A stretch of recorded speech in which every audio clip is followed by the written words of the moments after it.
นนี้จะเป็นทางใหญ่เด้อทางใหญ่เที่ยวไปฮอดเมืองพีนเซโปนทางนะเนาะไปได้ตัวนี้กะ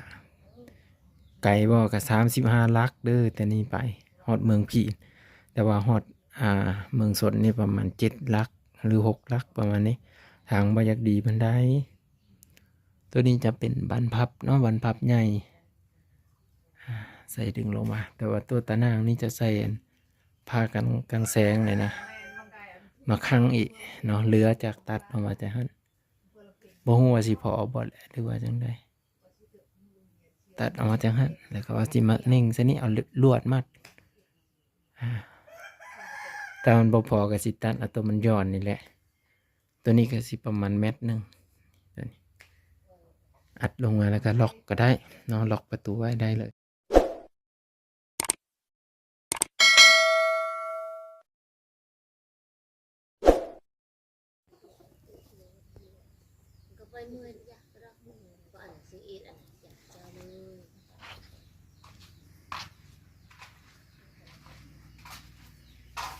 บ่มีอีหยังสิขายเลยพ่อแม่พี่น้องเอ้ยมีแต่โต๊ะเปล่าว่างหมดโต๊ะก็ยังว่างเนาะเครื่องมือกะสิประมาณนี้ FC ทุกคนทุกท่านที่รับชมเบิ่งนะพ่อแม่พี่น้องอยู่ฝั่งไทยและฝั่งลาว FC แล้วก็พ่อใหญ่แม่ใหญ่ทุกคนเนาะอันนี้ก็คือฮานที่แปลงรถเนาะก็คือสำเร็จแล้วเนาะสำเร็จในระดับหนึ่งอย่างแต่โบกเนาะโบกนี่ถือว่าบ่ได้โบกแหละเนาะบ่ฮู้ว่ามีผลเสียหรือผลดีตัวนี้ก็ได้สวัสดีครับสบายดีพ่อแม่พี่น้องทุกคนเนาะมื้อนี้บ่าวบางสิพามาเบิ่งห้านเนาะหรือว่าบ่อนต่อเติมอ้อเนาะยังบ่ทันได้มีอุปกรณ์ยังบ่ทันได้มีเครื่องค้าขายยังพ่อแม่พี่น้องเอ้ยเนาะบางเทื่อก็สิได้ไปหาเงินก่อนเนาะเพื่อจะได้มาซื้อเครื่องเข้าห้านเนาะก็สิอยู่ประมาณ2,000 หรือ 3,000 ประมาณนี้เนาะก็สิได้เครื่องหลายเติบเนาะแต่ว่า1,000 หรือ 2,000ก็สิได้เครื่องในระดับหนึ่งเนาะแล้วก็สิพามาเบิ่งบัดนี้พ่อแม่พี่น้อง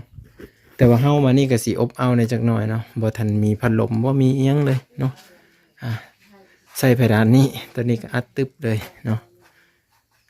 เพื่อว่าเฮาบ่อยู่แล้วก็ยันแบบมีคนมีอันนี้มานะพ่อแม่พี่น้องก็เลยอัดตึบเลยเนาะแต่ว่าถ้าเฮาออกมาอยู่ทางนอกมันก็โล่งๆเลยเด้ลงไปเนาะบอนนี้มันก็อัดประตูลงไปหั่นเนาะตัวนี้ประตูนี้จะเป็นประตูจอดเนาะจอดเล็กเอาเล็กเอาเนาะแล้วก็ใส่บานพับตัวนี้ก็จะเป็นบนคลายเครื่องนี่ตัวนี้อยู่ข้างนอกนี่ก็สีเย็นอยู่แต่ว่าเฮาทางในก็มันอบเอาในจักหน่อยถือว่าสำเร็จแล้วได้นี่สำเร็จ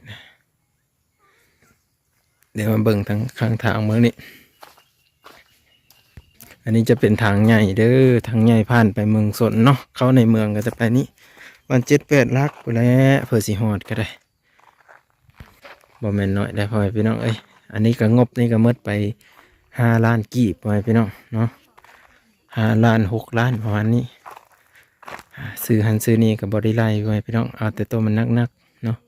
ก็สิตกอยู่ประมาณ6 ล้านนี่แหละเนาะกับ่ได้เป็นนี่เป็นซีนอีหยังดอกเนาะถือว่าจบสมบูรณ์กะแม่เพชรกะขอดินบล็อกนำแม่เพชร50 ก้อนพ่อพี่น้องเบาหนงเพิ่นกะให้เนาะเพิ่นซอยห้องน้ำเบาหนงอะไรแต่ว่ามันเรือเนาะมันเรือเพิ่นก็เลยบริจาคมาทางนี้เลยพ่อพี่น้องก็เลยรับส่วนบุญตัวนั้นเลยนะก็เลยว่าสมบูรณ์เนาะบัดนี้นี่ก็ยังแต่ต้นมะม่วงนี่แหละตัดนาอยู่สิอยู่ประมาณนี้นะ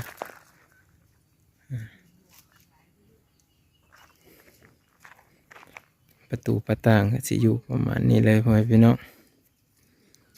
อันนี้ประตูทางเข้าเนาะ2 อันเข้าไปฮัดเป็นบอนจอดยางรถเนาะก็จะขายอุปกรณ์เป็นไส้รถยางรถยางเนาะยางในเป็นลีนเนาะตัวนี้ก็ได้ถ้าว่าเป็นไปได้นะพ่อพี่น้องก็ติดตามเบื้องนำกันอีเนาะก็ยังบ่ทันได้มีทุนมีหอนอียังดอกตัวนี้จะเป็นของอีแม่เนาะแล้วก็จะ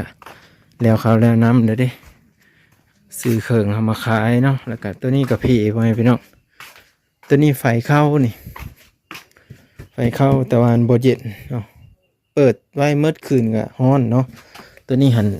ติดไว้ตั้งแต่เขาเฮ็ดเทอร์หมดแหละเนาะ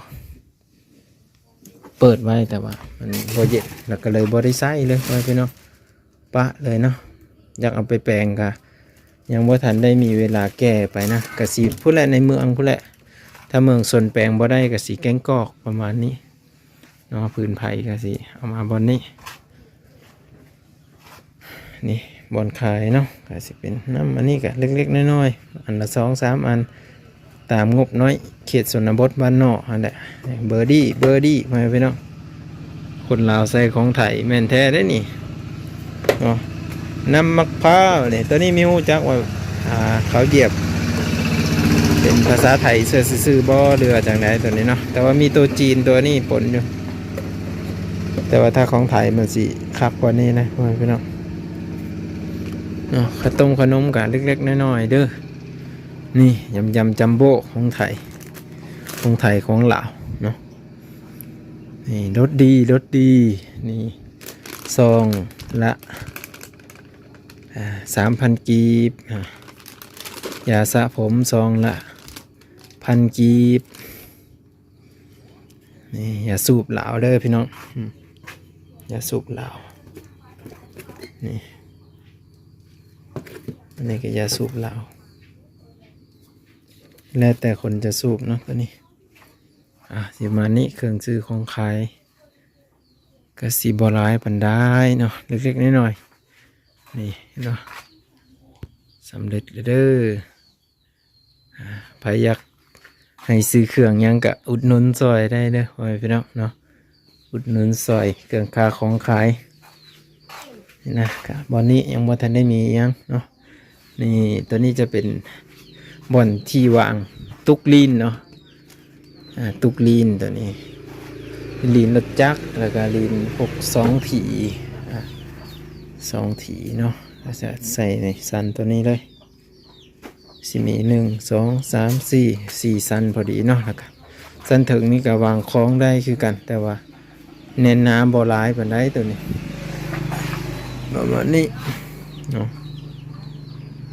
ตัวนี้ตะบิดมันจะเป็นประตูคือว่าพี่น้องฮู้นะแต่ว่าพอดีน้องว่าเห็ดโล่งเอาซะเนาะเห็ดหลวงใส่กันเลยนะเพราะว่าสิได้เบิ่งครั้งนั้นครั้งนี้ตะบิดมาบางว่าสิได้แบบอันนั้นไว้เลยเนาะตัวนี้ก็เป็นตัวนี้มันจังรักษาสบายเนาะพอดีแม่ว่าเอาออกซะก็เลยตามใจแม่ เอามาสมบูรณ์สิประมาณนี้ไปพี่น้องนี่จะเป็นบอลนั่งนี่นั่งอยู่นี่ก็ได้เนาะแต่ว่ามันก็บ่จักเย็นปานใดแล้วบ่มีพัดลมเนาะถ้ามีพัดลมเก่าๆจากอันหนึ่งนี่ติดซะนี่แล้วก็ติดพัดลมติดแนวบิดแต๊กๆหรือว่าติดแป๊บซะหั่นมาใส่พัดลมเนาะพัดลมอยู่ในพานนั้นอ่อยไปอ่อยมานี่ก็โอเคพ่อพี่น้องบอกโอ้รถเก่าขับอันนี้เนาะต้นคุ้มอยู่ตึงตันเลยอันนี้จะเป็นทางใหญ่เด้อทางใหญ่เที่ยวไปฮอดเมืองพีนเซโปนทางนะเนาะไปได้ตัวนี้ก็ไกลบ่ก็35 ลักเด้อแต่นี้ไปฮอดเมืองพีนแต่ว่าฮอดเมืองสดนี่ประมาณ7 ลักหรือ6 ลักประมาณนี้ทางบ่อยากดีปานใด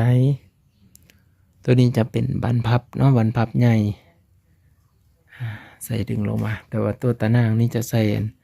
ผ้ากันแสงเลยนะมาคั่งอีกเนาะเหลือจากตัดออกมาจากหั่นบ่ฮู้ว่าสิพอบ่แหละหรือว่าจังได๋ตัดออกมาจากหั่นแล้วก็ว่าสิมาเน่งซะนี่เอาลวดมัดแต่มันบ่พอก็สิตัดเอาตัวมันย้อนนี่แหละตัวนี้ก็สิประมาณ1 เมตรตัวนี้อัดลงมาแล้วก็ล็อกก็ได้เนาะล็อกประตูไว้ได้เลย